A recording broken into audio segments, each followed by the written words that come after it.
Hi everybody, welcome back to the channel. Today we're going to be taking a look at the Star Wars The Black Series Return of the Jedi 40th Anniversary Rebel Commando. If Saturday morning cartoons fueled your imagination as a kid and powers your action figure collecting now as an adult, then you're in the right place. Thanks for stopping by and welcome to Saturday Morning Toy Collector. And if you like my content, please consider subscribing.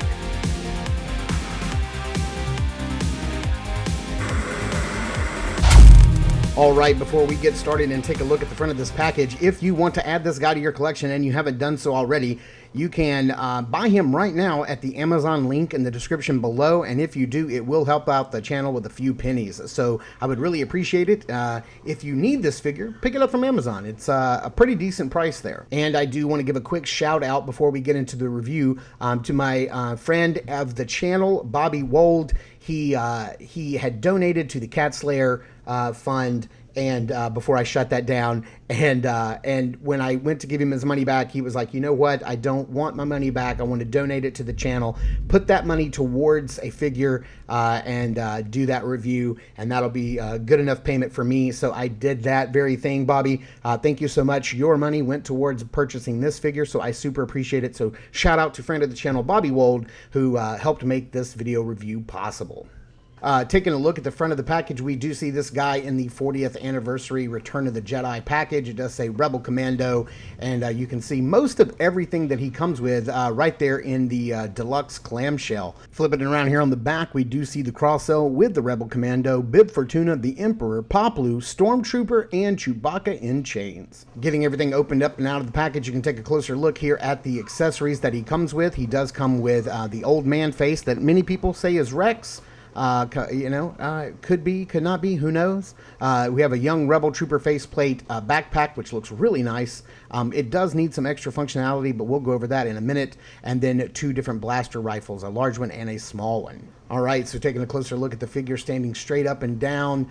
Man, this guy looks great, if not slightly on the Joaquin Phoenix side. That's kind of the vibes I'm getting from the face. But other than that, the helmet looks great. The bandolier is nice. The jacket, the camo pants look great. The boots, just everything about this guy is really, really good. This is an excellent Black Series release. Flipping around here on the back, you can see some more detail on the helmet, moving down the jacket with the bandolier, the belt, all separate pieces, the camo on the pants and the back of the boots. And I just wanted to do a quick side-by-side comparison of the two faceplates that you get. I like the younger one, but my favorite is definitely going to have to be the old man with the beard. It looks really good. I like the squint in his eyes, like he has seen some action. I dig it. I really like it. Maybe, some slight dry brushing on the beard might have brought out some more of the details, but I'm not going to complain. That faceplate looks incredible. All right, just going over the accessories here. Here's a closer look at that faceplate, and the blue eyes just look really piercing and really cool. That's how the back of the faceplate looks. It even has a slight 5 o'clock shadow there, but I do prefer this this faceplate, the old man faceplate. Many people call him Rex. We'll call him Rex. He looks great. Love the squint in the eyes, and that beard just looks really, really tasty. Here's the backpack. I'm digging this. It's got some nice, Star Wars greebling here with this tube and some little buttons and things. I wish this thing opened up and had some way of storing the extra faceplate, either inside the backpack or maybe on the back like the Hoth Trooper did. You could store the extra faceplate. I think that would be a home run for this figure.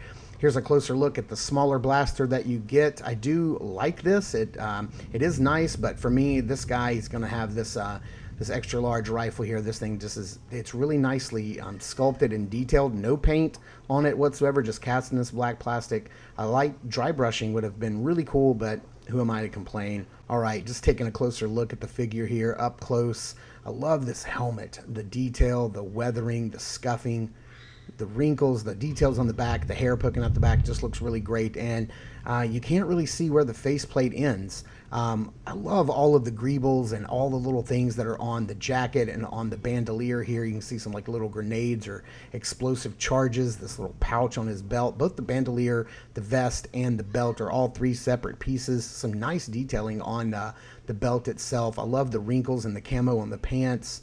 Oh man, I love this little communicator thing on his glove. Like, there's just a lot of nice sculpted and painted detail here. All right, just going over the articulation here. Oh, I do want to show how the faceplate pops off. You just kind of get your thumbnail underneath the chin and kind of pull it forward, and then you can pop on the other faceplate. And like I said, it's pretty seamless. It's really kind of hard to see where once you get it pressed in there really well, it's kind of hard to see where the helmet starts and the faceplate ends. It's really, really seamless. But yeah, let's go ahead and go over articulation. You can look up that far, look down that far. The vest is a separate piece. You can see the butterfly joint right there. So he can get over in front of his chest about that far. The arms can go all the way around, and boy, these are some pretty tight joints here on this guy. Come on, he can hit that T-pose no problem. Boy, those joints are really, really tight on this guy. You know, that's not a bad thing, actually. His arm is a single joint, but you can get well past 90. It does have a swivel.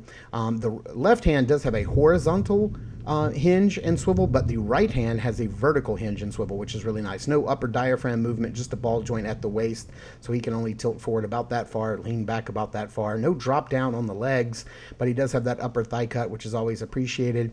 He has a single joint at the knee, but it can only go back about that far, which is not bad. The only problem that I have here is that when you do bend the knee, it's not painted, and it's just this gray pant here, and I don't like that. I wish it was camo painted underneath, but maybe that would wipe off.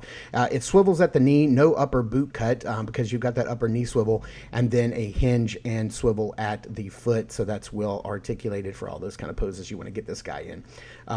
But let's see here. Let's go ahead and get the backpack on this guy. Super easy to do. Just put his arms behind him, slide the backpack on. Bob's your uncle. You're ready to go. Looks really nice, and I dig it. I'm glad that there's some extra accessories here with this guy. Let's go ahead and throw his rifle on, and boy, does he look good. You know, I don't care if this is Rex or not. This old timer is ready to do battle on the planet of the forest moon of Endor. My bad, not a planet. It's a moon. Let's get this guy standing straight up and down, and bring in an extra Black Series figure just for size comparison. Here we have Jedi Luke from Return of the Jedi, and as you can see, he is much taller than Luke, but you know, after all, Luke is a little short for a Jedi. So let's get this guy under some lighting and into some backgrounds, and see how he poses up. Man, I got to tell you, it's been a couple of weeks. You know, I've been seeing people get this figure, get it in, loving all over it, posing it up, taking pictures. He looks fantastic, and I decided that I really needed to get this figure and add it into my collection. And man, I'm just so glad I did. Now, this is a deluxe figure. You are going to pay a little bit more money for it than your standard Black Series figure, but I think, you know, with all the stuff you get with it, it's kind of worth the price. I do want to pick up a second one, but I'll probably wait until it goes down in price. I just can't drop another 33 bucks on a Black Series figure. So thank you guys so much for tuning in and watching. I super appreciate it. Please continue to hit us up over at Instagram at Saturday Morning Toy Collector. I am the Saturday Morning Toy Collector. I'm your host, Mark, and remember, I will see you in the toy aisles.